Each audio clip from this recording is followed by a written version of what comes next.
Ako po si Miss Winnie at ito ang ating kwento. Magandang araw. Ako po si Lily, 36 years old. Ang kwentong ibabahagi ko po sa inyo ay nangyari noong ako'y 27 anyos pa lamang, taong 2016. Bagong kasal kami ng asawa kong si Jake. Kalilipat lang namin sa bahay na regalo niya para sa akin. Ito na ang pinakamasayang araw sa buhay ko, Jake. Sa wakas, mag-asawa na tayo. Ako din, mahal. Ito na ang simula ng mga katuparan ng pangarap natin. Huwag kang mag-alala, Jake. Magiging maayos din ang buhay natin. Magiging masaya tayo habang bumubuo ng pamilya. Magkakaroon tayo ng mga anak. Magiging maingay din ang bahay na ito pagdating ng araw. Ako naman, magsisikap na magtrabaho. Mag-iipon tayo para sa kinabukasan ng mga anak natin. Ako naman ang mag-aalaga sa inyo. Wika ko sa kanya at niyakap siya. Walang pagsidla ng kaligayahan ng puso ko. Alam kong ito na ang simula ng bago naming buhay. Makakalayo na kami mula sa hirap na aming pinagdaanan noong araw. Habang nagbibihis, hindi ko makakalimutan ang dating buhay na aming pinagmulan. Mahirap lang ang aming pamilya. Isang simpleng magsasaka ang aking ama. Labandera naman ang aking ina. Si Jake ay boss ng nakababata kong kapatid sa trabaho. Madalas ko siyang hatiran ng baon sa opisina kaya ako nakilala ang lalaking aking napangsawa. Naging magkaibigan kami hanggang sa dumating ang araw na ang tibok ng aming mga puso ay naging isa. Nagkasundo kaming bumuo ng sariling pamilya. Huwag kang mag-alala, mahal. Mabilis lang naman ako sa opisina, hindi ba? Bago maghapunan, nakauwi na ako sa bahay. Sa una lang tayo maninibago. Katagalan, masasanay din tayo. Oo naman, aabalahin ko lang ang sarili ko sa pag-aayos ng bahay natin. Gusto ko personal kong maibigay at maasikaso ang mga pangangailangan mo. Salamat, mahal. Hindi nga ako nagkamali na ikaw ang pinakasalan ko. Ako rin, ang swerte ko dahil ikaw ang naging asawa ko. Wika ko naman sa kanya. Naging maayos naman ang bawat araw ko. Gigising ng maaga, maghahanda ng almusal, aayusin ang damit pang opisina ni Jake, tsaka mag-aabang sa kanyang pag-alis. Kapag ako na lang mag-isa sa bahay, tsaka ako maglilinis, maglalaba, kakain ng mag-isa para sa pananghalian at tsaka mag-grocery. Isang araw nga, kinailangan kong mamili ng toiletries namin sa tindahan. Nang makasabay ko sa pagsakay ng jeep ang aming kapitbahay. Alam ko nakatira ang babae sa tabi ng tinitirhan namin dahil madalas ko siyang makitang nagwawalis sa umaga. Palingon-lingon siya sa akin hanggang sa hindi na siya nakatiis. Kaagad niya akong kinausap. Hi miss, hindi ba ikaw yung kapitbahay namin? Ako nga pala si Gina. Hello Gina. Ako naman si Lily. Nice meeting you. Alam mo, masaya ako na may kapitbahay na kami. Dati kasi nung hindi pa kayo lumilipat siya ng kasama mong lalaki, sobrang tahimik ng paligid. Ngayon may naririnig na akong nagpapamusic sa umaga. Tapos natatanaw na kitang naglilinis ng bahay. Ganun ba? Asawa ko yung lalaking kasama ko sa bahay. Bagong kasal kami. Congrats naman. Sana gumawa na kayo ng maraming anak. Yan nga ang balak namin eh. Oo nga pala, saan ang punta mo? Sa grocery store. Alam mo na, naubusan na ako ng mga stocks namin sa bahay. Wala na akong dilata eh. Mahilig kasi sa pork and beans ang panganay ko. Ilan na ba ang anak mo? 3 sila. Isang 10, isang 8 at isang 5 years old. Nakakatuwa naman. Sana kami rin ng asawa ko biyayaan din ng anak. Tila nangangarap kong wika. Yun na lang naman kasi ang kulang namin sa ngayon eh. Mga anak. Gusto ko sana lalaki ang panganay at babae naman ang nakababata. Kung suswertihin, okay lang naman sa akin kahit umabot sa 5 ang anak namin para maingay sa bahay. Sa awa ng Panginoon, masaya kaming nagsama ni Jake hanggang sa umabot na kami ng 5 buwan sa aming bagong bahay. Halos wala na akong mahihiling pa. Lalo na at binayayaan na kami ng kauna-unahan naming supling. Gusto ko ang company ni Gina. Maingay man siya ay madali naman akong nakakalapit. Tuloy sa maiksing panahon namin na nagkakilala, naging magkaibigan kami. Dahil mas experience na siya sa buhay pamilya, sa kanya ako nagtatanong ng mga bagay-bagay. Isang araw, napasobra ang niluto kong adobo. Alam kong hindi naman yun mauubos ni Jake, kaya napagpasyahan kong hatda ng aking kaibigan. Ito ang unang pagkakataong papasok ako sa bahay niya. Sa bungad pa lang ng pinto, kita ko na ang abalang itsura ni Gina. Gina! Oh, Lily, napasyal ka. Halika, tuloy ka. Ano ba yung dala mo? Huwag ka nang magluto. Heto, may adobo akong dala. Naku, mukhang masarap nga yan Salamat ha. Makakatipid pala kami ng mga anak ko ngayon sa ulam. Tamang-tama wala pang sahod si Mister Okay lang yon. Hindi rin naman kasi namin mauubos ang mga yan Dadalawa lang naman kami. At saka si baby, heto. Alam ko naman na ang kakainin ko lang muna ay yung magiging konsumo niya. Nakangiti kong wika sabay haplos sa aking tiyan. Nanlaki kagad ang mga mata ni Gina. Alam kong nagulat siya sa aking sinabi. Isa na rin kasi ito sa dahilan kung bakit gusto kong pumasyal sa kanila para maibalita ko rin na buntis na ako sa panganay naming anak. Kagaya nga ng inaasahan, walang pagsidla ng tuwa ang aking kaibigan. Panay pa nga ang pagkongrats niya sa akin. Naku, masaya ako para sa'yo, Lily. Ninang ako ng panganay mo Oo naman, kaso lang may mga kailangan ulit akong itanong Sa pagkakataong ito, tungkol naman sa pagbubuntis. Bakit? Halika, pumasok ka muna. Pasensya ka na medyo magulo ang bahay ko Walang problema yun Pinatuloy nga ako ni Gina sa bahay nila. Ewan ko ba, Miss Winnie, naramdaman kong at home ako sa tahanan niya. Parang umuwi ako sa aming bahay sa probinsya. Bigla akong namiss ang mga magulang ko. Gayunpaman, napalingon ako kay Gina nang maupo siya sa sofa kaharap ko. Sabihin mo sa akin ang problema, baka may maitulong ako. Tungkol lang din kasi ito sa pinagbubuntis ko. Nakapagpa-check up naman kami ni Jake. Ang sabi ng doktor, kailangan daw mag-bed rest lang ako. Bawal sa akin ang magkikilos at mabibigat na gawain. Di magpahinga ka. Yun lang ba ang problema? Gina, alam mo naman na inaasikaso ko ang asawa ko, hindi ba? Siyempre naaawa din naman ako sa kanya kapag nakikita siyang nagkukumahog sa umaga sa paghahanda ng mga gagamitin niya para sa trabaho. Alam kong hindi siya nagrereklamo, pero obligasyon ko bilang asawang asikasuhin siya. Madali lang naman yung problema mo, Lily. Kung may budget naman kayo, maganda kung mag-hire na lang kayo ng kasambahay para hindi ka nagaanong mabigatan sa mga gawain. Halimbawa, yung kasambahay na ang magluluto at maglalaba, maglilinis ng bahay, tapos ikaw naman maghahanda ka na lang ng mga damit ng mister mo. May punto ka nga dyan, Gina. Hayaan mo babanggitin ko sa asawa kong napag-usapan natin. Wika ko sa kanya sabay nagpasalamat. Nang makauwi nga ako sa bahay, sinubukan kong sabihin sa aking asawa ang mga naisip kong solusyon para hindi na kami gaanong mahirapan. Mahal, paano kaya kung maghanap na lang muna tayo ng kasambahay? Pansamantala lang naman habang hindi pa ako pwedeng gumawa ng mga mabibigat. Kapag kaya ko na, kahit ako na ulit dito sa mga gawain sa bahay. Oo nga Bakit ba hindi ko naisip yan? Saka kung maayos naman ang performance ng kasambahay, kahit hayaan na natin siyang manatili rito para kunin din nating yaya kapag nakapanganak ka na. Mas okay yung para hindi ka gaanong mapagod, mahal. Napakabait mo naman sa akin, mahal. Sinusuportahan mo talaga ang lahat ng hilig ko. Maraming salamat ha. Sino ba naman ang magtutulungan kundi tayong dalawa lang, hindi ba? Saka tama din naman ang naiisip mo para medyo gumaan ang sitwasyon natin pagdating sa gawaing bahay.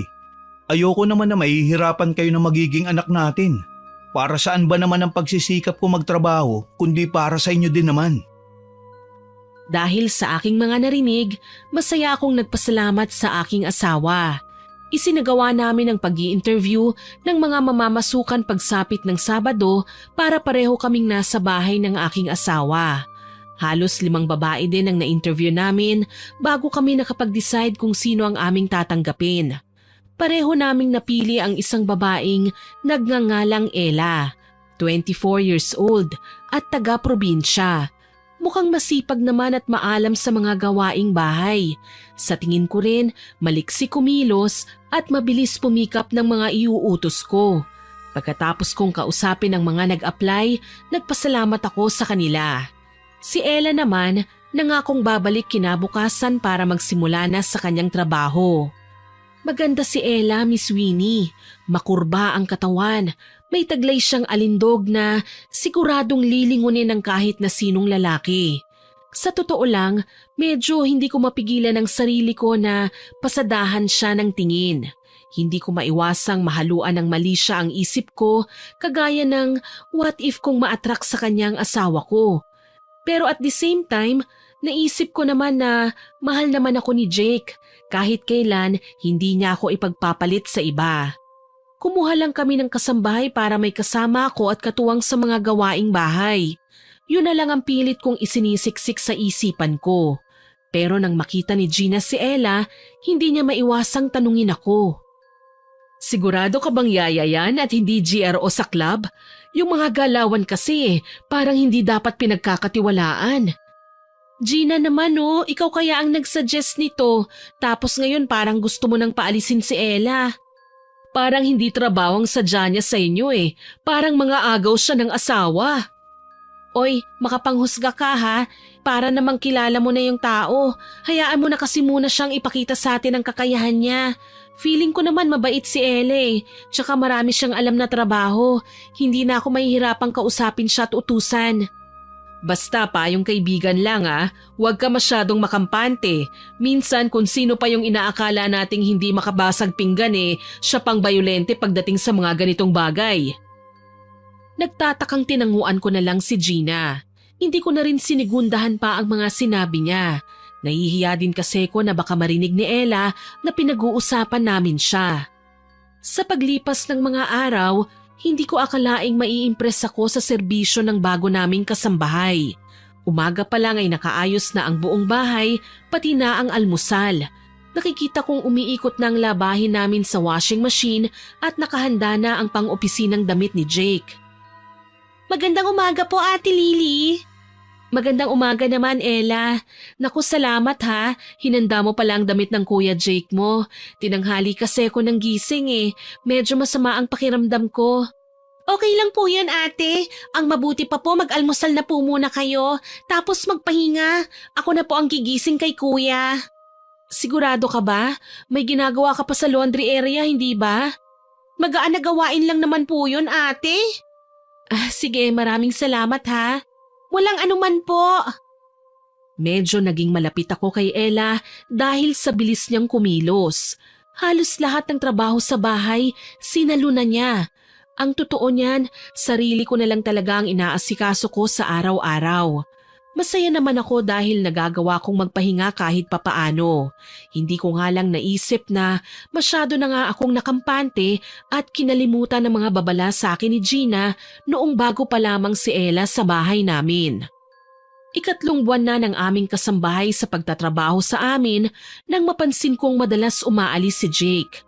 Dahil buntis, madalas akong gapangan ng mali siya na baka may iba siyang babae. Natatakot naman akong ma-stress dahil kailangan kong ang ingatan ng sanggol na dinadala ko. Tuloy, palagi akong nakikipag-usap kay Ella. Hindi na talaga ako mapalagay kapag nagpatuloy pa ito. Kailangan ko nang malaman ng totoo. Bakit ate? Ano bang problema? Sa'yo ko lang ipagkakatiwala ang gawaing ito, Ella. Kailangan mong sundan ng kuya mo. Kailangan nating malaman kung may babae ba siya o wala. Sigurado ka ba, ate? Sa tingin ko naman mukhang hindi yun magagawa ni kuya. Ayokong makampante, Ella. Malakas kasi ang kutob ko Madalas siyang umaalis. Hindi ko na nga nakakasabay sa pagkain Tapos parang nanlalamig na siya sa akin. Hayaan mo, ate. Ako na po ang bahala kay kuya. Babantayan ko siya. At yun nga ang napagkasunduan naming gawin ni Ella. Maaga siyang gumigising sa umaga. Hinahanda lahat ng mga gagamitin ni Jake, tsaka siya aalis kapag nauna nang umalis ang aking asawa. Sinasabi niya sa akin ang mga pinaggagawa ng lalaki mula umaga hanggang gabi. Ni minsan hindi ko siya pinagdudahan. Kabaliktaran sa pinagsasasabi sa akin ni Gina na dapat ay ginawa ko bilang asawa. Lily naman, alam mong kailangan nakabedress ka. Bakit ikaw pa naglalaban ng mga damit niyo? Hayaan mo na, kaya ko naman Tsaka mas mahalaga sa akin na malaman ko kung anong ginagawa ng asawa ko sa araw-araw. Hindi ko talaga magawang konsintihin tong ginagawa mo, Lily. Akong natatakot para sa'yo eh. Paano na lang kapag nagising ka isang araw na wala ka na palang asawa, na sa ibang bahay na siya nakatira? Wag naman sana. Hindi ako papayag na gawin niya sa akin yun. Mahal ako ni Jake at hindi siya maglolo ko para lang saktan ako. Sana lang talaga. Hindi kasi ako nagkakamali sa mga hinala ko eh. Ayoko makampante pero ikaw na mismo ang nagtatanggol dyan sa kasambahay mo. Ilang beses ko na bang sasabihin sa'yo na mabait si Ella? Wala tayong dapat na ipag-alala sa kanya. Tsaka ano bang dapat na ikatakot ko sa isang kasambahay na wala namang mapupuntahan sakali man na magkasala siya sa akin? Hindi niya kabisado ang buong syudad. Siguradong maliligaw siya at hindi na makakauwi pa sa kanila. Kaya tiwala ako na hindi niya ako lolokohin. Hay nako, sana nga mali ang hinala ko dyan sa kasambahay mo, Lily. Ayokong iiyak ka tapos magsusumbong sa akin pagkatapos nito ha? Nginitian ko na lang si Gina bilang ganti. Sa maikling panahon na nagkakilala kami, palagi siyang concerned sa mga taong nakapaligid sa kanya, lalo na sa akin. Kaya alam kong isa siyang mabuting kaibigan, Miss Winnie. Hindi ko naman magawang sirain ang image ni Ella dahil nakikita kong nagsisikap siya sa kanyang trabaho at nagsisipag naman. Kaya naisip ko, magiging okay din ang lahat. Nababalik din sa nakagawian namin ng mga bagay-bagay. Isang hapon, 5:00 na nakauwi ng bahay si Ella. Mukhang pagod. Bago pa man siya nakapasok sa kwarto niya para magbihis, kaagad ko siyang tinawag. Masuyo kong hinaplos ang may kalakihan ko ng tiyan. Ilang buwan na lang malapit na akong manganak. Ella, kamusta ang pagsunod mo sa kuya mo? May nakita ka ba? Ate, kahit saan talaga magpunta si kuya, wala akong nakikitang kasama siyang babae eh. Sa tingin ko mabait naman si kuya at loyal siya sa'yo. Kahit nga ang mga kaopisina niya, hindi niya nilalapitan eh. Puro formalidad lang sila kapag kausap niya sila. Ganun ba? Bakit ngayon ka lang? Nanlalamig pa rin sa akin si Jake eh. Ano kaya ang problema niya? Kapag tinatanong ko naman siya, ayaw niya akong sagutin. Baka naman po pagod lang siya sa trabaho, ate. Huwag kang sumuko. Subukan mo siyang kausapin ng masinsinan. Baka naman may pinagkakaabalahan lang siya kaya hindi kanya maharap sa ngayon. Sabi mo nga po, hindi ba? Nagtatrabaho si Kuya Jake para sa kinabukasan ng anak niyo? Sana nga lang talaga ganun ang ginagawa niya, Ella. Kapag nalaman kong may babae ang kuya mo, naku, hindi ko na alam kung anong gagawin ko sa kanya. Baka magwala ako o mapatay ko ang kabit niya kung meron man. Wika ko na ikinatahimik ni Ella. Hindi ko alam kung saan ko nahuhugot ang lakas ng loob para magbanta kahit wala namang nangyayari. Ayoko lang masira ang pamilya ko at maghirap kagaya ng nakikita kong pinagdudusahan ng iba. Kinagabihan, sinadya kong hintayin si Jake kahit 11:00 na siya nakauwi ng bahay. Talagang inabangan ko ang lalaki para makausap ko ng masinsinan. Pagka-park niya ng kanyang sasakyan, lumapit ako sa pinto para pagbuksan siya. Nagulat pa si Jake at hindi inaasahan na ako ang maaabutan niya. Mahal, bakit gising ka pa? Kailangan kitang makausap, Jake. Halika, pumasok ka na. Oo naman. Teka, ako na magsasara ng pinto. Dumiretso ka sa kusina, doon ako maghihintay. Sige. Ang balak ko, itanong na ng diretso kay Jake kung ano ba talaga ang problema. Para kasing walang nangyayari sa pagsunod-sunod ni Ella sa kanya. Mas mabuti na ang prangkahan. Malalaman ko naman kung nagsisinungaling siya sa akin eh.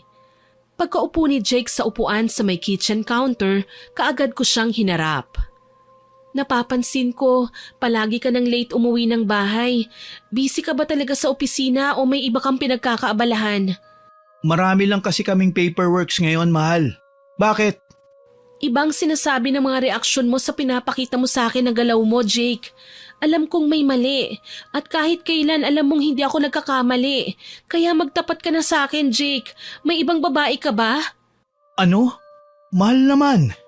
Hindi ko kailangan ng mahal naman na sagot mo. Kailangan kong marinig ang totoo. May kabit ka ba, Jake? Kalokohan yan, okay? Nagtatrabaho ako ng maayos para sa future natin. Huwag mo nga dumihan yung pag-iisip mo. Jake, kalmado kitang kinakausap. Huwag mo akong tataasan ng boses. Bakit hindi ko gagawin yun? Pinagdududahan mo ako eh. Hindi ako magdududa kung wala kang pinapakitang mali sa akin. Kaya ano ba talaga, Jake? Ayaw mo na ba sa akin? Ano, pangit na ba ako? Naghahanap ka na naman ba ng mas maganda ang katawan? Nakita ko nang ihilamos ni Jake ang mga palad niya sa kanyang muka. Nagsisimula nang uminit ang ulo niya, alam ko. Kaya naman hindi na ako nagulat nang ihampas niya ang kamay sa mesa. Lumikha yun ng ingay na ikinasama ng tingin ko sa kanya. Ayos ka din ano? Para lang mapagtakpan mo ang kalokohan mo, magpapakita ka sa akin na ganyang klaseng ugali? Sa tingin mo ba nakakatuwa kang tignan, ha? Pinagbibintangan mo ako eh. Hindi mo ba nakikita? Kumakayod ako para sa inyo ng anak natin. Kahit napapagod ako, gusto ko pa rin masigurado na mabibigay ko ang lahat para sa'yo. So nanunumbat ka ganon? Nagsasabi lang ako ng totoo. Masyado ka mapagduda eh. At ayoko ng ganon. Hindi ako kailanman magdududa kung wala akong napapansing kakaiba sa'yo.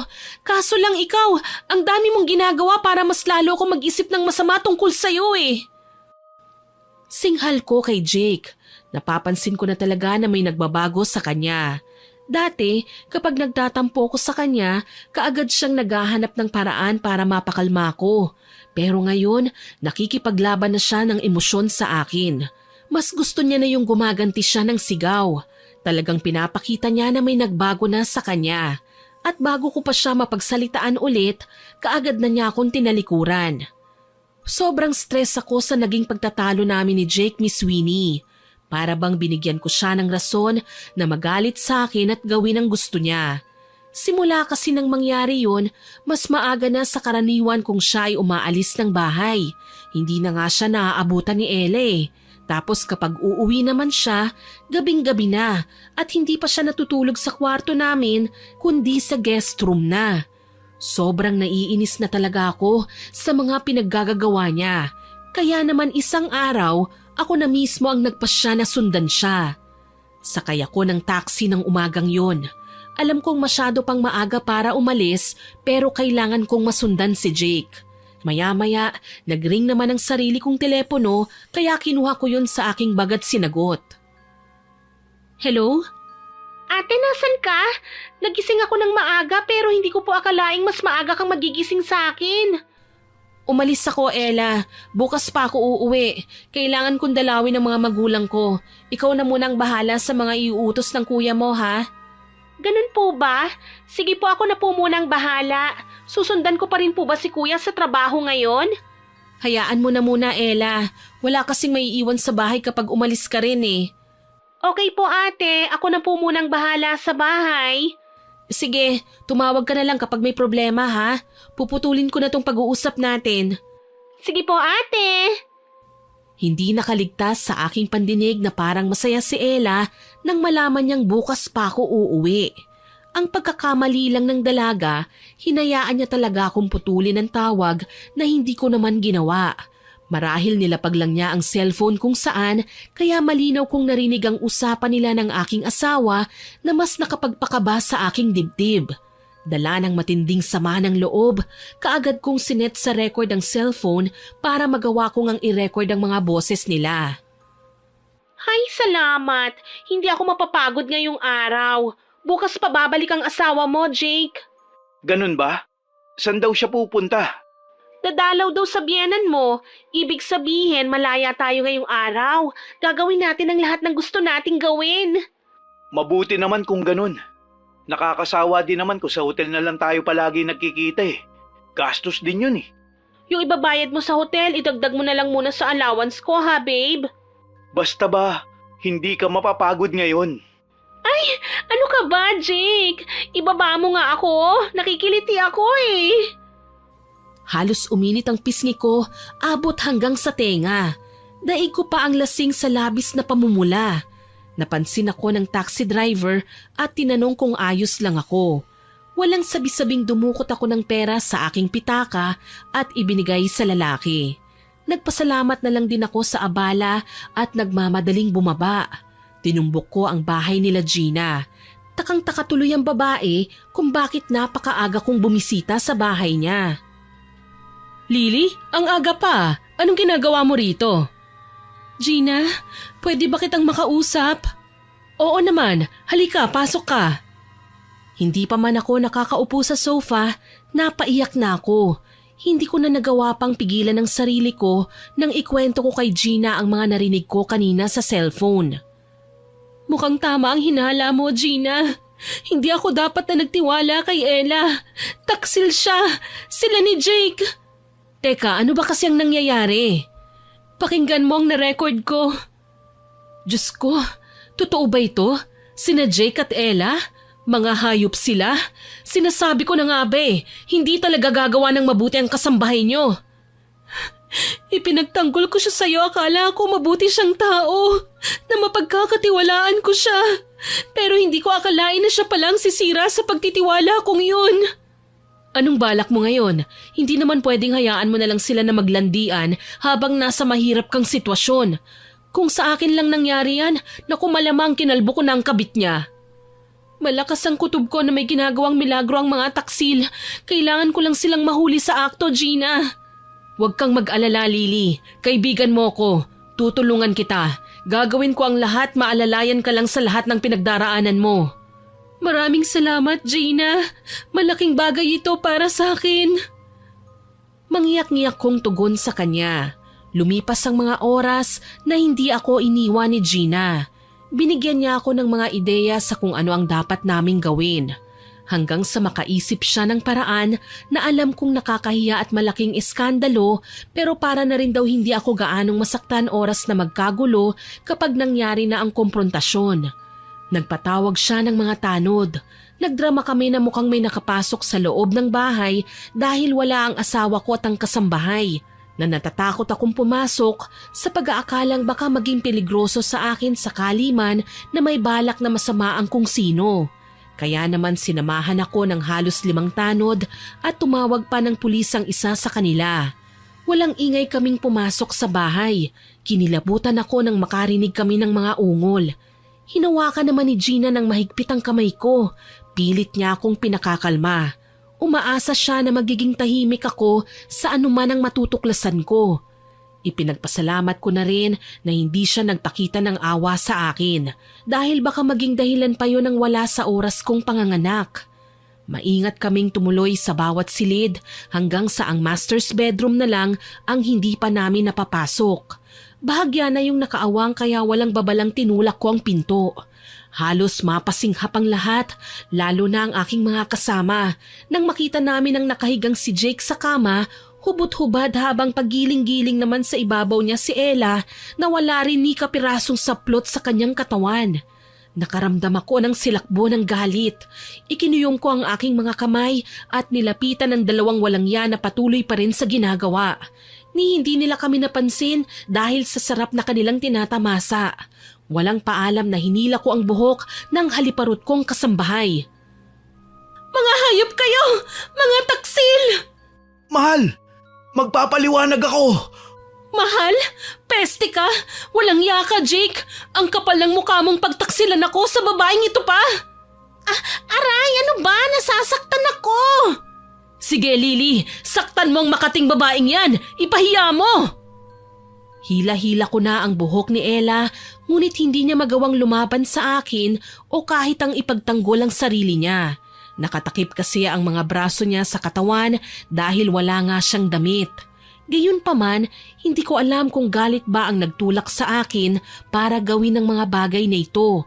Pero nagawa ko siyang hilahin ng malakas kaya tumambad ang kahubdan niya sa harapan ng mga tanod.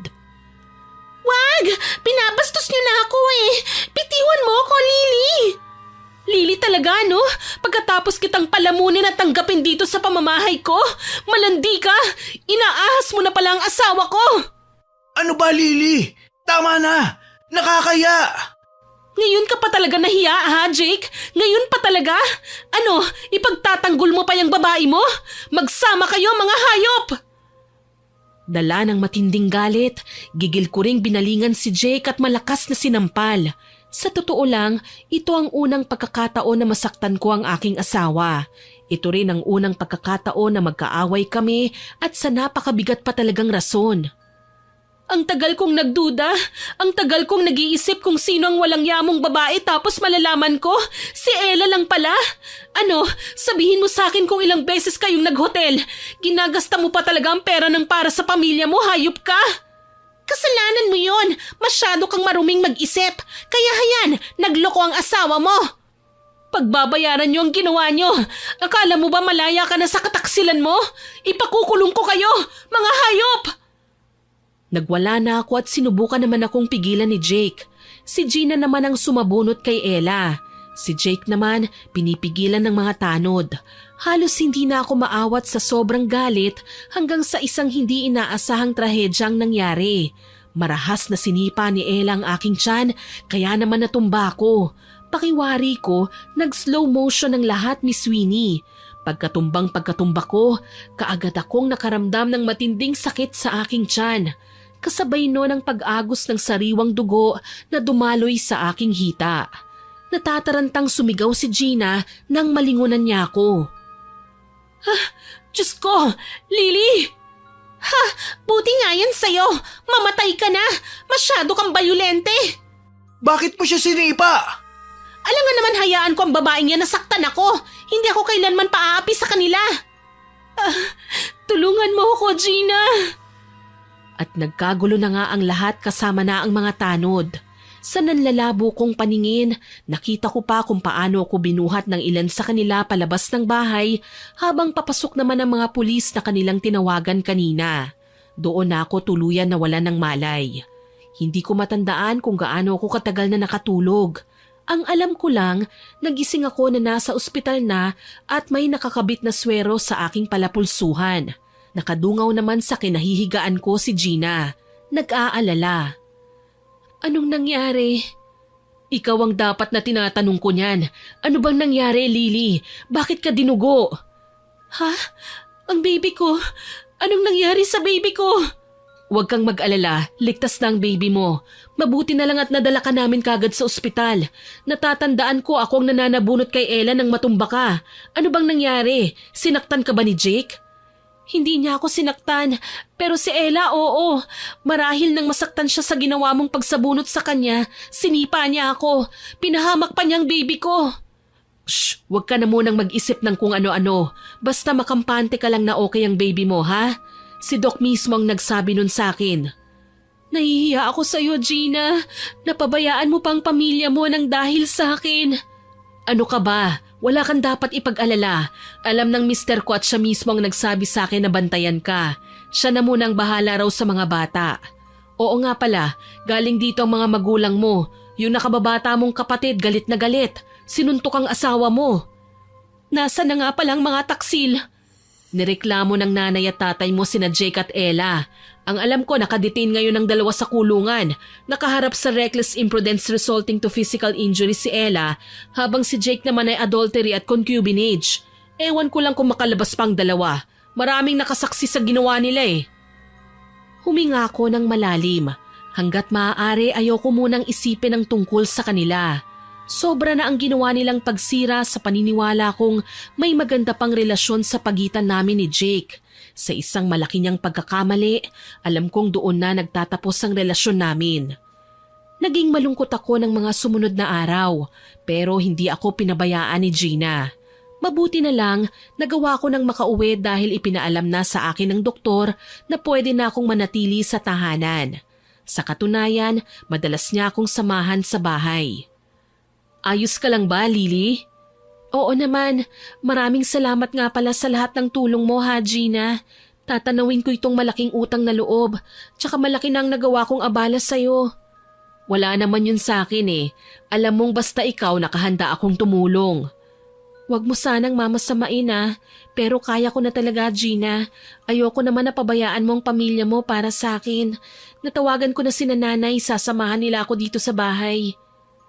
Hindi man lantaran pero nakuha ni Gina ang punto ko na kailangan din niyang umuwi. Nahihiya din naman kasi ko eh.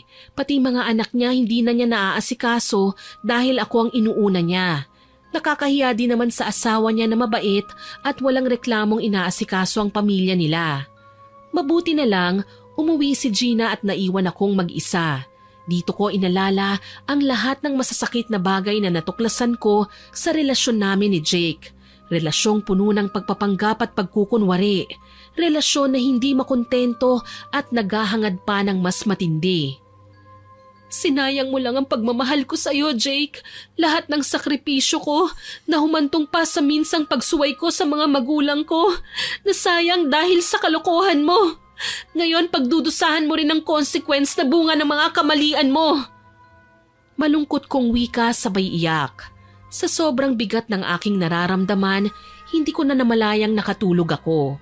Napakislot na lang ako nang maalimpungatan at nanghihinang sinapo ang ulo ko. Sobrang sakit nito. Halos hindi ko na nga magawang pigilan ng sarili kong umiyak. Kaso lang natigil ang nagbabanta akong paghikbi nang may mapansin akong bulto ng isang babae na nakatayo sa gilid ng kinahihigaan kong kama. Bigla akong namutla. Halos hindi rin makagalaw sa labis na takot. Sino ka? Ako ang magbibigay sa'yo ng bangungot. Hindi ako papayag na saktan mo ako. Paano mo ako mapipigilan? Kaya kitang patayin anumang oras ko gustuhin. Nagulat ako nang iangat ni Ella ang kanyang kamay at may bitbit siyang manika. Tinusok-tusok niya ito ng karayom kaya ganun na lang ang pagsigaw ko. Ah! Anong ginagawa mo sa akin? Bakit ang sakit ng ulo ko? Mamatay ka na! Mamatay ka na! Ako ang maglilibing sa'yo! Umalis ka na! Iwan mo na ako, hayop ka, Ella! Sa labis kong pagkagulat, basta ko na lang siyang sinipa. Sindak na tinignan ko ang kanyang muka nang hindi ko man lang siya matamaan gamit ang aking paa. Sa katunayan, tumagos lang ako sa katawan niya. Hindi naman siya multo o kung anumang nilalang maliban sa tao. Pero sa katotohanang tumagos ang mga paa ko ang naghatid sa akin ng nakakahilakbot na mensaheng may ginagawa siyang labag sa kalooban ko. Nagwala ako ng tuluyan. Pinagsisipa ko ang lahat ng bagay na makita ko. Mula kasi kay Ella, nadagdagan ng mga muka at nagsisiksikan na sa aking kinahihigaan. Para bang gusto nila akong lunurin kaya naman sigaw ako ng sigaw. Ilang sandali pa, naramdaman kong 2 beses akong sinampal kaya mabilisan akong dumilat. Bumungad sa aking harapan si Gina at ang maliwanag ng kapaligiran. Lily, ano bang nangyayari sa'yo? Kanina pa kita ginigising pero ayaw mo namang dumilat. Okay ka lang ba? Akala ko totoo na. Panaginip lang pala. Bakit? Ano bang napanaginipan mo?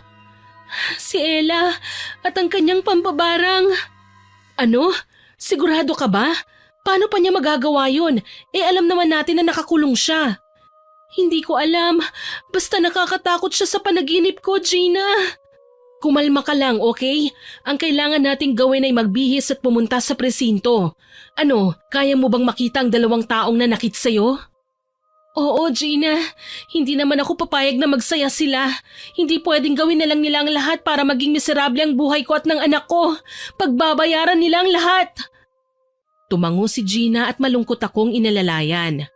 Para sa kanya, nakakaawa na akong tignan. Pero alam ko sa sarili ko na walang puwang ang awa para sa nararamdaman ko ngayon. Kaya naman tinipon ko ang aking lakas at nagbihis. Magkasama pa kaming nagpunta ni Gina sa presinto kung saan nakakulong si Jake. Siya ang una naming pinuntahan. Hindi halos makatingin sa akin ang lalaki nang magkita kami. Nakayuko lang ni ayaw magsalita. Kaya naman ako na ang unang kumausap sa kanya. Sa nanginginig na boses, nagsalita ako. Anong nangyari, Jake? Bakit humantong sa ganito ang lahat? Lily. Minahal kita, Jake, pero hindi ko akalaing magagawa mo ang mga bagay nito sa akin. Akala ko ba walang makapaghihiwalay sa ating dalawa? Patawarin mo ako, Lily. Lalaki lang ako. Natukso. Natukso? Naririnig mo ba ang sarili mo? May asawa ka na. Bakit kailangan mo pang matukso, ha? Sabi ko nga hindi ba? Hindi ko sinasadya. Kalokohan! Lahat ng kasalanan nangyari dahil sinadya, dahil sa maling desisyon, dahil sa pag-aakalang porke mahina ako at nasa ganitong sitwasyon, magagawa niyo na akong lokohin. Marahas kong sinampal si Jake. Hindi siya gumanti o nag-react. Tahimik lang siyang ininda ang hapdi ng aking sampal. nagtinginan naman sa amin ang ilang pulis at mga sibilyan na nasa presinto. Kaso lang, ng mga sandaling yun ay namanhid na ang damdamin ko sa matinding kahihiyan. Ni hindi ko pinansin ang nagpapakalmang salita ni Gina. Mas lamang sa akin ang pagnanais na masabi kay Jake ang lahat ng aking hinanakit. Mabuti na lang, walang kahit na anong sinabi si Jake. Siguro nahiya na rin siya sa mga ginawa niya. Ganyan naman talaga ang tao eh. Matapang lang habang may ginagawa pang hindi maganda. Pero kapag nagkaresulta na ang kasalanan niya, tsaka pa siya magsisisi. Tsaka pa natatahimik. Tsaka pa napagtatanto ang kanyang pagkakamali. Iniwan namin siya ni Gina nang walang sinasabing solusyon kung makakalabas pa ba siya sa kulungan o hindi. Alam ko naman na kaya niyang kumuha ng abogado at tutulungan siya sa kanyang kaso. Pero hindi ko naaasahan na babalik pa siya sa akin dahil alam kong mahal niya si Ella. Lalo na't nagawa na nga nila akong lokohin sa sarili kong pamamahay. Siguro, maliban na lang sa babae na talagang pinagtangkaan ako kaya baka mahirapan ding makalabas ng kulungan. Marami kasi ang nakasaksi sa kanyang ginawa. Matapos ang komprontasyon namin ni Jake, si Ella naman ang pinuntahan namin. Nakaabang na ang babae sa mesa at may nakabantay na pulis sa kanya. Nakaposa si Ella. Kwento ng ilang mga officer sa loob, nagwawala raw ang babae. Isinusumpa ang pangalan ko. Gayunpaman hindi ako natatakot sa kanya. Pagkalapit ko sa kanya, agaran ko siyang ginawaran ng mag-asawang sampal. Sa halip na magalit, ngumisi lang ang babae. "Tapos ka na ba, Ate Lily? Huwag mo akong tatawaging ate. Walang yaka. Malandi." "Bakit? Kasalanan ko bang mahulog sa alindog ko ang asawa mo? Palibhasa masyado kang nagpabulag sa katotohanang may iba siyang babae sa labas ng bahay niyo. Kaya naman akong umalo sa kanya sa lahat ng oras, lalo na kapag pinagbibintangan mo siyang may babae. Alam mo kung anong ginawa ko? Pinalabas kong masama ka sa kaalaman niya, na wala kang tiwala sa bawat gawin niya." At nagtagumpay naman ako nang sabihin kong mas mabuti nga kung totohanin na niya ang bintang sa kanya. At ako ang nakita niya. In fairness, magaling sa kama ang asawa mo Napakawalang ya mo talaga. Wala kang utang na loob. Tinanggap kita sa pamamahay ko kahit nakakapagduda ang pagkatao mo. Hindi ko nakasalanan kung mabilis kayong magtiwala, Lily. Katangahan niyo na yon. Huwag mong pagsasalitaan ng ganyan ng kaibigan ko. Wala kang kwenta kung ikukumpara sa kanya. Huwag ka nang umasa na makakalabas ka pa rito, Ella. Sisiguraduhin ko na mabubulok ka sa bilangguan. Hindi ako natatakot dito, Lily. Sanay ako sa bilangguan. Halika na, Lily. Baka nababaliw ng babaeng yan. Hayaan na natin siya. Wika naman sa akin ni Gina, kaya wala akong nagawa kundi ang magpahilas sa kanya palayo. Hanggat maaari, ayoko nang makita pa ang pagmumukha niya. Sisiguraduhin ko na mabubulok siya sa bilangguan. Muli, nagmukmuk ako sa bahay kinahapunan. Umuwi na si Gina para asikasuhin ang kanyang mga anak, pero nangako naman siya na sasabayan akong kumain ng hapunan. Wala namang problema sa akin yun dahil habang umuusad ang kaso, pumupunta naman dito ang mga magulang ko. Habang nalulunod sa matinding pag-iisip, muli akong nakatulog. Nagising lang ako nang makarinig ng mga katok mula sa labas ng bahay. Sinipat ko ang suot kong relo para malaman kung anong oras na at napakunot ang aking noo nang mapagtantong 2:00 na ng madaling araw. Pupungas-pungas akong bumangon. Iniisip ko kung sinong pwedeng kumatok sa akin ng ganitong oras gayong tulog na ang mga tao sa paligid. "Sino yan? Hindi mo ba ako papapasukin, ate?" "Ella, paano ka nakalaya? Hayop ka? Talagang may gana ka pang pumunta rito?" "Bakit hindi? Sinabi ko naman sa'yo papatayin kita, hindi ba?" "Malandi ka na nga, kriminal ka pa. Sige, dyan ka lang nang makapagtawag ako ng pulis." Sa tingin mo ba, kaya mong tawagin ngayon ang mga pulis? Huwag ka na kasing mag-aksaya, Lily. Tumakbo ka na lang! At napasigaw ako nang bumalya pabukas ang pinto. Hindi na ako nakapagsalita nang pumasok si Ella sa loob ng bahay. Nanlilisik ang kanyang mga mata at may hawak pang kutsilyo. Anong gagawin mo? Ano bang gamit ng kutsilyo? Hindi ba para makapanaksak? Kinilabutan ako nang makitang iniaangat nga niya ang hawak na patalim para isaksak sa akin. Gayon na lang ang pagsisigaw ko at pagnanais na makalayo sa kanya. Kahit nahihirapan na akong kumilos dahil nga may kalakihan na ang aking tiyan, pinilit kong makatakbo nang sa gayon ay makalayo ako sa kanya. Mistula akong nakikipagpatintero kay kamatayan. Takbo dito, tago doon, yun ang ginagawa ko. Ngunit hindi ako mapakali dahil saan man ako sumiksik, palagi akong naaamoy ni Ella. Hanggang sa magsawa ako at lumabas. Dinampot ko ang namataan kong vase at binasag yun. Napangisi ako nang makitang may matutulis na bagay akong nalikha mula sa mga nabasag. Ito ang gagamitin kong proteksyon para sa sarili ko. Nilapitan ko si Ella at masama siyang tinignan. Bakit ako magtatago? Ipamamahay ko ito. Oo nga naman, bakit nga ba? Mamamatay ka rin naman eh. Hindi ka na makakapagtago sa akin. Sa tingin mo ba papayag din ako masaktan mo? Hindi ka magtatagumpay. Kahit kailan hindi mananalo ang kabit sa legal na asawa. Malutong na halakhak lang ang iginawad niya sa akin. Kasabay ng pag-umang ulit ng hawak niyang patalim. Sumigaw ako at sinalubong ang kanyang saksak. Pero nagulat ako nang tumagos lang ang kanyang kutsilyo sa katawan ko, ni hindi man lang ako nasugatan. Nang ako naman ang humirit, gulat na gulat ako nang matamaan siya ng aking saksak. Kitang-kita ko kung paano bumaon ang basag na vase sa kanyang tiyan at sumirit ang masaganang dugo. Paanong hindi niya ako natamaan habang siya naman ay nagagawa kong masugatan. Sa labis kong takot, napaatras ako at hindi na nakahuma nang mapansin kong tila nahuhulog na ako sa isang butas. Sa sobrang lalim nun, hindi ko na namalayang basta na lang akong napadilat. Hinihingal akong bumangon habang nakaabang sa akin ang mga magulang ko kasama si Gina at ang isang hindi nakikilalang lalaki. Sa tansya ko, may katandaan na at mukhang kakaibang kanyang porma.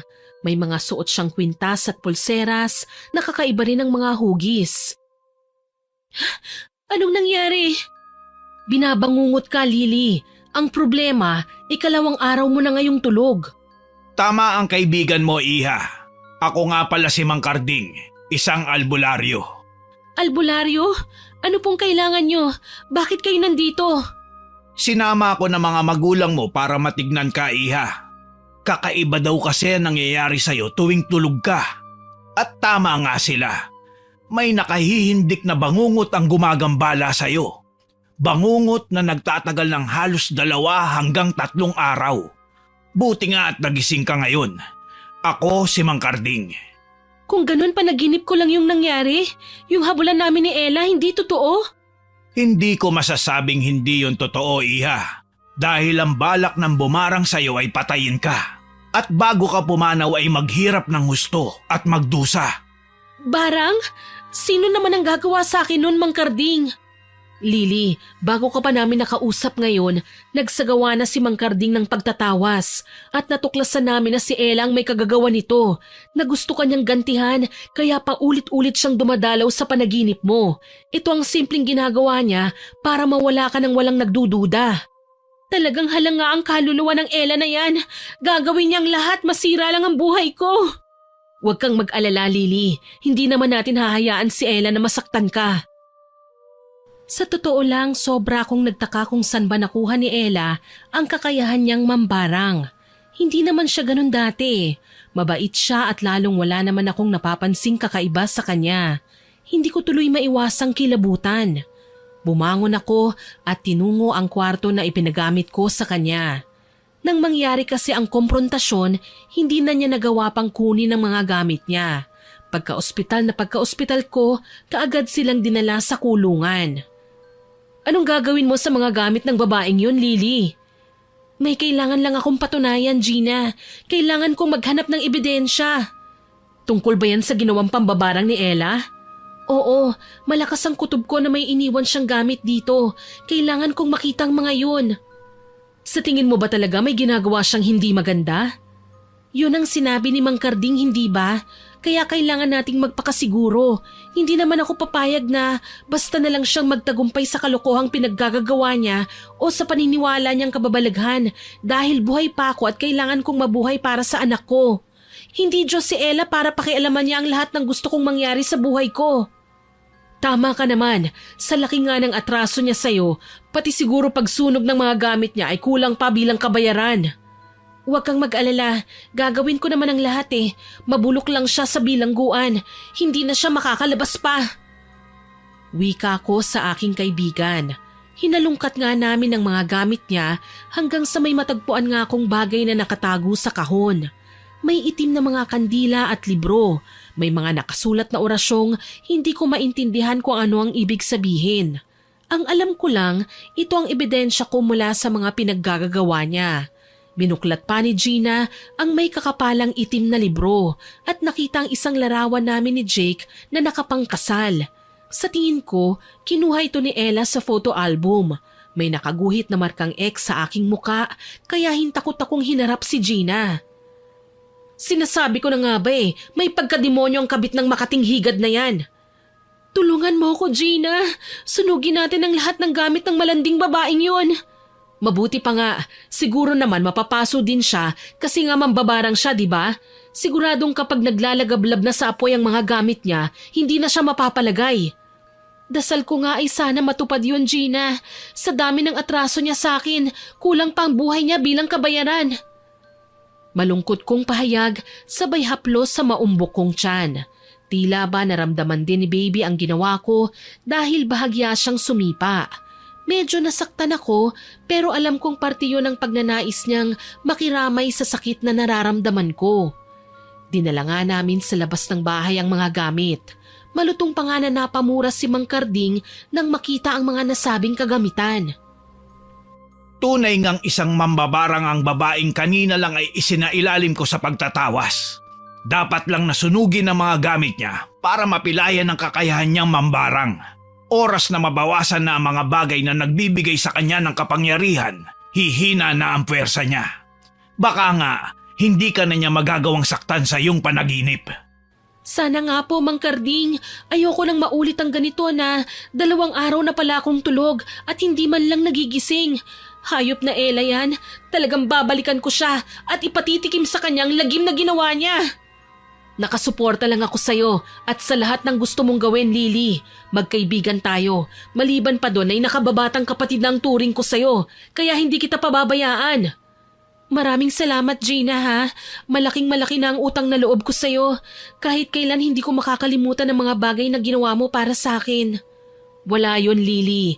Ganito din ang sinapit ng nanay ko noon kaya sumisikip din talaga ang dibdib ko kapag may nakikitang babaeng niloloko ng mga asawa nila. Niyakap ko si Gina. Kahit mabigat ang aking pakiramdam, kahit papaano'y alam kong hindi ako nag-iisa, na may mga tao pa ring nakahandang suportahan ako sa bawat pagsubok na darating sa buhay ko. Muli namang ipinakita ni Gina kay Mang Karding ang iba pa sa mga kakaibang kagamitan ni Ella. Maliban sa itim na kandila, may kakaibang mga likido pa siyang nakatago kasamang isang kulay rosas ding kandila. Sinindihan na yon at may nakasulat na pangalan ni Ella, kung saan nakadikit ang pangalan ni Jake. Mas lalo akong kinilabutan. Ano pong ibig sabihin nito, Mang Karding? Hindi normal na pagtataksil ang nangyayari sa pagitan niyo ng iyong asawa, Iha. Siya ay ginayuma. Maliban sa pambabarang, nanggagayuma din si Ella para mabaling sa kanya ang atensyon ng isang lalaki. Kahit kailan talaga, sagad na sa kademonyohan ng Ella na yan. Dapat nga yata binabarang din siya bilang ganti. Kumalma ka, Gina. May tamang oras para dyan. Gagawan natin ang paraan para mapagtanto ni Ella ang kanyang ginawa. Huwag kayong mag-alala. Wala pang 1 linggo. Luluha ng dugo ang babaeng sumira sa pamilya ng isang mabait na babae. Kinaumagahan, magkasama nga kami ni Gina na nagpunta sa presinto kung saan nakakulong si Ella. Nakangisi ang babae nang hayaan siyang lumapit sa amin. Pero marahas kong init siya sa mukha niya ang kapirasong papel mula sa kanyang gamit na sinunog ko kahapon. Kaagad na naglaho ang kanyang ngisi at napalitan ng pagsama ng tingin. Anong ginawa mo? Bakit mo sinunog ang mga gamit ko? Nagtataka ka pa? Natural lang ano? Sinadya ko yun kasi gusto kong mawala ng lahat ng bagay na may koneksyon sa'yo sa pamamahay ko. Huwag kang mag-alala, wala naman akong tinira eh. Lahat yun ay sinunog ko. Walang iya ka? Dahil sa ginawa mo, sisiguraduhin kong mas lalo kang magdurusa. Gawin mo, alam ko naman na Diyos lang bahala sa'yo. Gigil na gigil kong sigaw. Hindi pa nakontento si Gina at hinablot niya ang buhok ni Ella. Hindi makapanlaban ng babae dahil nakaposa siya. Ilan naman sa mga pulis ay hinahayaan lang si Gina marahil dahil naaawa sila sa sitwasyon ko. Karamihan kasi sa personnel na nagbabantay sa presintong kinaroroonan ni Ella ay mga babae. Pasalamat ka, buntis ang kaibigan ko, kaya hindi kanya magawang labanan ng pisikal. Pero akong subukan mo, babae. Pati ang kalandian mo malulusaw kapag ako ang kalaban mo. Walang iya ka? Ibinigay na nga sa'yo ang buhay na kahit kailan hindi mo natikman, tapos gagawin mo pa sa kanyang bagay na ito? Ang sakit nga lang isipin na siguro sa mga panahong inuutusan ko siyang bantayan ng asawa ko, ay ang oras na inaahas na niya si Jake at sinisira na niya ang pamilya ko. Sinayang mo lang ang pagtitiwala ko sa'yo, Ella. Masahol ka pa sa makamandag na ahas. Anong magagawa ko? Marupok naman talaga yung asawa mo. Hindi ka nga niya magawang protektahan Kasi mas gusto niyang saktan ka. Kasi pangit ka na, malaki pang tiyan mo. Hindi siya handang maging tatay lalo na kung kagaya mong makitid ang utak ang makakasama niya habang buhay. Dala ng galit dahil sa masasakit na salitang sinabi niya sa akin, nagdilim ang paningin ko. Umikas ang kamay ko at malakas siyang sinuntok na tumama mismo sa kanyang muka. Nagdugo ang ilong ni Ella kasabay nang nawalan siya ng malay. Dito na kami inawat ng mga babaeng pulis. Iiling-iling pa ang isa sa kanila, sabay sabing buting araw kay Ella nang matikman naman niya ang sakit ng ginawa niya. Inaalo naman akong inilabas ni Gina sa presinto. Nang mga sandaling yun, hindi ko na mapigilang umiyak. Tumahan lang ako nang may makita akong lalaking papalapit sa amin. Pamilyar na lalaking nagpasikdo sa puso ko. Alam kong sinaktan ka niya, Lily, pero bibigyan ko kayo ng oras para makapag-usap. Kailangan mo ding pakinggan ang side niya, lalo na ngayong alam na nating ginayuma lang siya. Sobrang pagtatampo at sama ng loob ko sa kanya. Hindi ko alam kung magagawa ko bang pakinggan ang mga sasabihin niya. Huwag kang mag-alala. Narito lang ako sa malapit sakaling may gawin siyang hindi maganda. Napanatag naman ako kahit papaano. Hinayaan kong lumapit si Jake. Luhaan na ang kanyang mga mata. Para siyang naguguluhan. Ilang araw pa lang ang lumipas pero nakikita ko na ang pangangayayat ng lalaki. Halatang wala siyang tulog at hindi naging maayos ang kanyang kalagayan. Anong ginagawa mo rito? May gana ka pa talagang lapitan ako pagkatapos ng lahat ng ginawa mo? Mahal, patawarin mo ko. Hindi ko alam kung ano ang nangyari. Hindi ko kontrolado ang katawan at pag-iisip ko ng mga sandaling yun. Nagigising na lang ako, nakatabi ko na si Ella. Pareho kaming walang saplot. Pinagbabantaan niya ako na oras na itaboy ko siya, malalaman mo ang ginawa ko sa kanya. Pero wala talaga akong ginawa Iyan lang ang tanging maipapangako ko sa'yo. Tapat ako sa pagmamahala nating dalawa. Kung ganun, bakit hinayaan mo? Nasaktan ako, pati na ang anak natin, Jake. Mas pinili mong magloko kaysa ayusin ang gusot sa pagitan natin. Ilang beses mo na akong iniiwasan. Nagtangka akong kausapin ka pero nanlamig ka. Alam ko, pero nagawa ko lang naman yun kasi natatakot ako Ayokong husgahan mo ako kaagad dahil ako mismo, naguguluhan din ako para sa sarili ko. Hindi ko alam kung paano ipapaliwanag. Nasira tayo dahil sa babaeng yon, Jake. Mas pinili mo siya. Ipinakita niyo pa talaga sa maraming tao ang mga kalokohan niyo. Akala mo ba madali para sa akin ang bagay na yon? Yumuko sa aking harapan si Jake. Umiiyak. Tila ba ipinapakita niya ang lahat ng klaseng pagsisisi na kaya niyang ipakita sa akin. Malaman ko lang na hindi niya rin gusto ang mga nangyari. Alam ko naman na may ginawa si Ella kaya pilit kong kinuha ang atensyon ni Jake. Magpatawas ka kay Mang Karding para malaman ko na nagsasabi ka talaga ng totoo. Nakahanda akong gawin ang lahat. Mapatunayan ko lang sa'yo na malinis ang konsensya ko, na kung nagawa ko man ang mga bagay na yun, ay dahil wala ako sa sarili ko nung mga sandaling yun. Mabuti kung ganon. At kung mapatunayan ko man ang katotohanan sa mga sinabi ko, sana hayaan mo akong bumalik sa buhay mo, Lily. Kailangan ko kayo ng anak ko. Kayo ang buhay ko. Kayo lang at wala ng iba. Dahil sa pakiusap sa akin ni Jake, pumayag ako.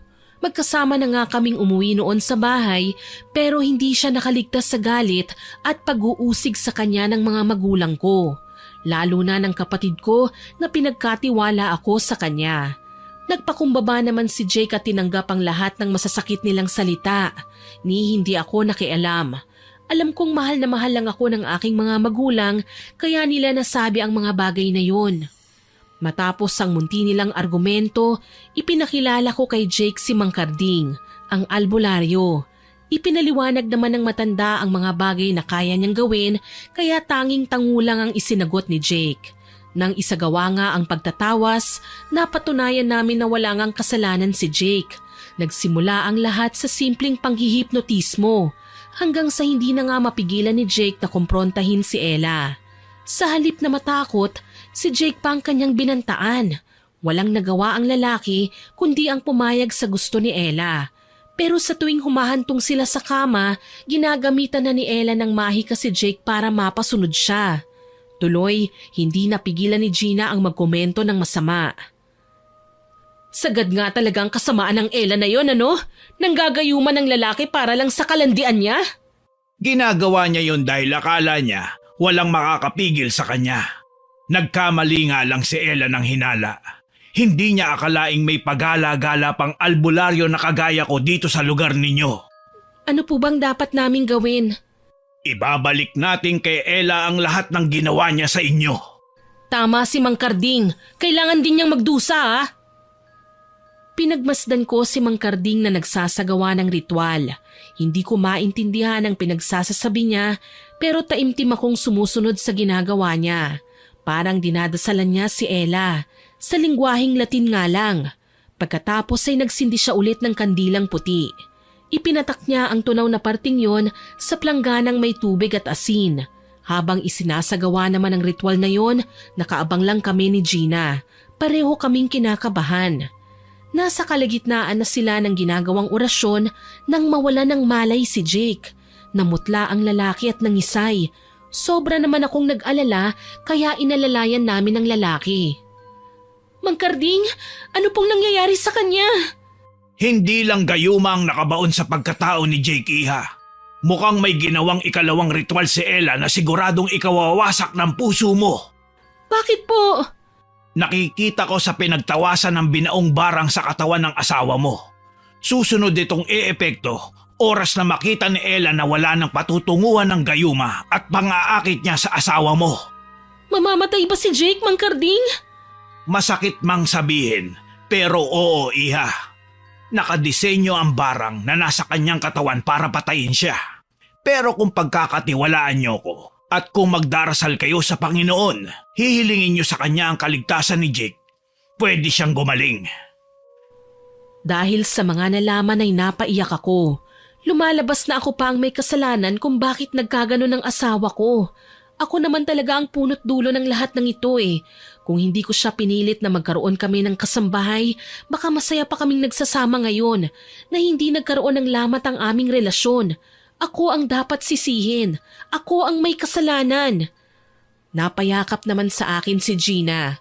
Inalo niya ako at sinabing magiging okay din ang lahat. Hihingi siya ng tulong sa kanyang asawa para mabigyan ng tamang suggestion sa kung ano pa ang mga kailangan naming gawin. Lumipas ang mga araw at nagsimula ng maratay sa kama si Jake. Namumutla at butot balat na lang siya. Naglaho na ang kanyang taglay na kakisigan. Gayunpaman, hindi ko siya pinabayaan, Miss Winnie. Inalagaan ko ang aking asawa at ginampanan ko ang obligasyon ko sa kanya.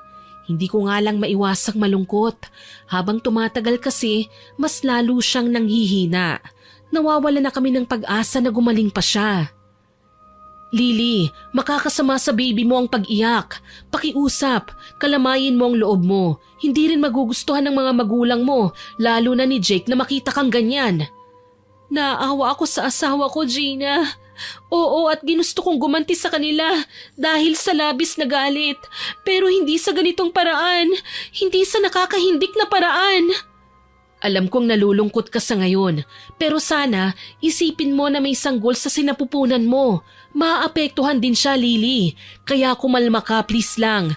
Kailangan nating mag-isip ng paraan kung paano matutulungan ang asawa mo. Salamat, Gina. Hindi ko makakalimutan ang araw na ito. Ang araw na halos lahat ng meron ka binigay mo na sa akin. Maging malakas lang at matatag ako. Sino ba naman ang magtutulungan kundi tayong dalawa lang? At syempre ang pamilya mo. Alam kong suportado ka nila. Tsaka magtiwala tayo sa Panginoon. Alam ko tutulungan niya tayo. Makalipas ang ilang araw, nataranta ko nang makitang nagsusuka na ng puro nana si Jake. Dinala din namin siya sa doktor pero ang sabi, may rare disease daw na dumapo sa asawa ko kung saan nagnanaknak na ang mga internal organs niya kaya napaiyak ako. Kahit ilang injections pa at gamot ang laklakin niya, alam kong wala na yung magagawa pa. Humahantong paminsan na nagsusuka na siya ng dugo. Kaya naman dala ng matindi kong hinagpis, nag-isip ako ng paraan para kahit papaano ay gumaan naman ang kanyang nararamdaman. Nagtungo ako sa kulungan kung nasaan si Ella. Hindi na nga nakalabas pa ang bruha. Matapang ko siyang hinarap at dinuro-duro. Hindi ka lang pala malandi, mambabarang at manggagayuma ka pa. Dahil sa kakatihan mo, nagawa mo pang saktan ng asawa ko. Yun lang ba? Deserve niya yun. Alam mo ba kung bakit? Kasi ilang beses ko nang kinukuha ang atensyon niya, pero nakatuon pa rin siya sa'yo. Kaya ngayon magdusang manhid mong asawa. Hayop ka! Ikaw ang mabubulok sa bilangguan! Gigil kong wika at sinabunutan si Ella. Napasigaw ang babae sa sakit ng ingudgud ko siya sa mesa. Sa totoo lang, mistula kaming nasa telenovela, yung tipong sobrang bayolente na sa isa't isa at ayaw paawat sa pagnanais na makaganti. Pero inawat din naman kami ng mga pulis. Sa susunod na linggo ay haharap kami sa husgado. Sisiguraduhin ko na mabubulok ang malanding babaeng yon at hindi na makakalaya pa. Nang umuwi ako sa bahay, inasikaso ko si Jake. Mabuti na lang maayos at mapagkakatiwalaan ang kasambahay na inireto sa akin ni Gina. Kung dati pa sana niya ito ginawa, marahil hindi na kami magagambala pa ng demonyong Ella na yon. Dala ang inihanda kong merienda, nilapitan ko ang aking asawa. Kumusta ka? Eto, gusto nang mamahinga. Wag naman ganun. Sa susunod na buwan, manganganak na ako. Hindi ka ba masaya na makikita mo ng bunga ng pagmamahalan natin? Hindi mo naman kailangan magpanggap sa harapan ko, Lily. Alam kong kahit hindi ko kontrolado mga pangyayari noon, nabawasan ang pagmamahal mo sa akin. Baka nga, wala ka ng tiwala. Hindi mo naman ako masisisi, hindi ba? Nakabaon sa puso ko ang pagtatampo. Hindi ko nga alam kung magagawa ko pa bang magtiwala ulit eh. Pasensya na. Pero sana, wag mong lunurin ang sarili mo sa kalungkutan. Palagi mong tatandaan, mahal na mahal kita at nakahanda akong isakripisyo ang lahat para sa'yo. Dahil sa sinabi ni Jake, napaiyak ako. Tinamaan ako ng mga katagang binitiwan niya. Ang sakit lang kasi hindi mawaglit sa diwa ko ang ginawa niyang pagtataksil. Umaasa na lang ako na kapag gumaling siya, makakabawi na rin ako at tanggap ko na ang katotohanang nabawasan ng pagmamahal ko sa kanya. Kaya naman nang muling dumating si Mang Karding para sa isa pang gamutan na kailangan niyang gawin kay Jake, nagdasal ako. Umaasa ako na gagaling na muna ang lalaki bago kami tuluyang maghiwalay. Nakapagdesisyon na ako magkakanya-kanya na lang kami. Alam kong masakit yon para kay Jake pero ayoko nang hawakan pang isang relasyong nagkalamat na at mahirap nang ayusin. Hindi naman ako pinabayaan ng mga magulang ko at ni Gina. Ano man ang desisyon mo ay irerespeto ko, Lily. Pero sayang lang kung hindi na kayo magkakasundo pa ni Jake. Ganun naman talaga, hindi ba? Tsaka hayaan mo na. Magsisikap na lang ako para sa anak ko, Gina. Alam ko naman na may ama man siya o wala, lalaki siyang maayos at mapagmahal sa kapwa. Paano kapag namatay ang asawa mo? Tingin ko pa naman nasa sitwasyon na siya ngayon na hirap na hirap na. Hindi ko alam. Naguguluhan ako. Siguro iaasa ko na lang sa Panginoon ang lahat. Malungkot kong sambit sa aking kaibigan. Isinagawa naman ni Mang Karding ang panggagamot. Tinaboy niya ang barang sa pamamagitan ng rebuelta. Makailang beses din niyang inusal ang latin ng mga katagang yun. Kaso lang, napasigaw ako nang magsuka ng kulay putik si Jake. Kasunod noon ay ang paglaylay ng kanyang leeg. Kita ko pa nang basta na lang nabasa ang kinahihigaan niyang kama. Ni hindi nga namin alam saan nanggaling ang tubig at basta na lang lumabas sa kanyang kinahihigaan. Jake! Jake! Hindi ko na siya nabawi, Iya. Masyado nang mahigpit ang pagkakatali ni Ella sa barang na binigay niya kay Jake. Maski siya, hindi na ito kayang tanggalin sa pagkakabuhol. Patawad. Lily, wala na si Jake, Gina. Pinili niyang mamatay para sa amin ang anak ko. Nakukonsensya ako. Wala ka namang kasalanan eh. Nagmahal ka lang at nasaktan. Normal lang natanggihan mo ang pakikipagbalikan dahil may iniinda ka pang ibang sitwasyon. Kasalanan ko ito. Hinayaan kong patayin siya ni Ella. Sigaw ko. Wala namang nagawa si Gina kundi ang aluin na lamang ako. Nalulungkot din siya sa sinapit ng dapat sana ay masaya at maayos na pamilya ko. Nalulungkot man, nagpakatatag ako at binigyan ng maayos na libing ang aking asawa. Marami ang nalungkot sa kanyang sinapit. Gayunpaman, alam kong saan man siya naroon ay wala ng pagdurusa. Ilang araw mula sa pagkamatay ni Jake, nabalitaan ko naman na nagbikti sa kulungan si Ella. Mukhang hindi kinaya ng kanyang konsensya at kinitil na lang ang sariling buhay. Pinaliwanag sa amin ni Mang Karding na nakonsensya raw ang babae kaya pinili na rin niyang magpakamatay. Nakakalungkot man dahil hindi na niya mapagbayaran ng kanyang kasalanan pero at least nakaramdam ako ng kaginhawahan. Alam kong wala nang mananakit sa'yo. Dahil patay na ang mambabarang, mawawala na din naman ng bisa ang kung anumang karamdaman na sinubukan niyang ilagay sa katawan ng balak niyang mabarang. Sana nga Mang Karding, para kung may ginawa man siya kay Jake, at least magagantihan siya ng sariling karma. Napayuko na lamang ako habang naririnig ang pinag-uusapan nila. Alam kong kahit kailan, manahimik man ako, hindi na maibabalik ang dating ganda ng buhay ko. Nagpapasalamat na lang ako dahil hindi naman ako tuluyang pinabayaan ni Jake. Siguro nakita na niya ang trahedyang ito noon pa man dahil nagulat na lang ako sa biglaang pagdating ng abogado niya para basahin ang kanyang last will and testament. Sa ngayon malaki na po ang anak namin ni Jake, Miss Winnie. Nasa 9 years old na po siya. Hindi na rin po ako nag-asawa. Para sa akin tama na po ang minsang natikman ko ang saya sa pagkakaroon ng buong pamilya. Inabala ko na lang po ang aking sarili sa pag-aayos ng aming buhay ng aking anak. Hanggang dito na lamang po. More power po sa inyong channel at God bless. Sana po ay nagustuhan niyo ang aking ibinahaging kwento. Pero bago ko po tapusin ito, hindi ito makukumpleto nang walang shoutout sa masusugid nating listeners. Shoutout po kay Maribel Balabag from Apayao, kay Connie Soto, kay Marilu Jamal from Kuwait, kay Merly Amistad from Dubai, kay Yasi Pangilina na nag-comment sa Sakim na Chuhin upload. Ang sabi po niya, hindi po gagandang araw ko sa work kung hindi nakakapakinig ng stories nyo. Nako, salamat po ma'am. Kay Cliven Dubala na isa sa mga regular listeners po natin, kay PTK Rose Amar, kay Miss Joanna Reyes, kay Christina Leaf na libangan daw po niyang makinig sa mga stories natin while working sa Macau. Salamat po ma'am. Hello din po kay Chick Rupisan, kay Mama Emeline Rupisan, kay Evangeline Rupisan, kay Shelo at Toto, pati na rin kay Ruby Jane Barsal. Shoutout din po kay Ma'am Del Kabusbusan, kay Bernadette Liantejero, kay Lotlot Soberano at sa mga anak niya na sina Joanna Marie, Erica, Jessa at sa dalawa niyang apo na sina Kelly at Savsav. Hello po sa inyo dyan. Hello din po kay Kim Bara, kay Melody Soriano na nalilibang daw po habang nananahi. Shoutout din po kina Lucy, Glyza Gonzalez, Emma Ambalate, kay Grace Adel. Hello po sa inyo dyan. Shoutout din po kay Ernesto Abaw from Calapan, kay Sir Kimpoy Feliciano na nasa Hanoi, sana all sir. Ingat po kayo dyan. Kay Agnes Padlan, kay Adrian, Sean, Sam and Sebastian, kay AD Mako na listening daw po from Hong Kong, kay G. Penascosas at kina Rocky Manuge at Michelle Manuge from Pampanga, kay Myra Anquilo, kay Julian Bachicha na first na nakinig sa last upload po natin from Samar. Salamat po ma'am sa pakikinig.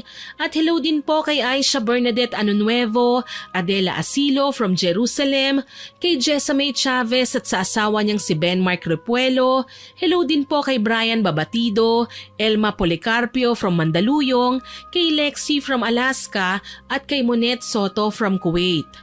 Salamat po sa inyong lahat na nag-comment at nakinig. Abangan niyo po sana ang mga susunod ko pang upload. Huwag din po ninyong kalimutang mag-subscribe, like, share and comment sa story natin. At para rin po updated kayo kung may bago tayong upload, pindutin niyo lang po ang notification bell para mabilis po ninyong malaman. At isa pa nga po pala, hihingin ko rin po ang tulong nyo na i-report ang mga channel na nagnanakaw ng videos natin. Isa lang po ang Miss Winnie channel ha, at ito po yon. Kaya salamat po sa pagbabantay, sa pagsasabi sa akin at sa suporta. Muli ako po si Miss Winnie na nagpapasalamat sa inyong pakikinig.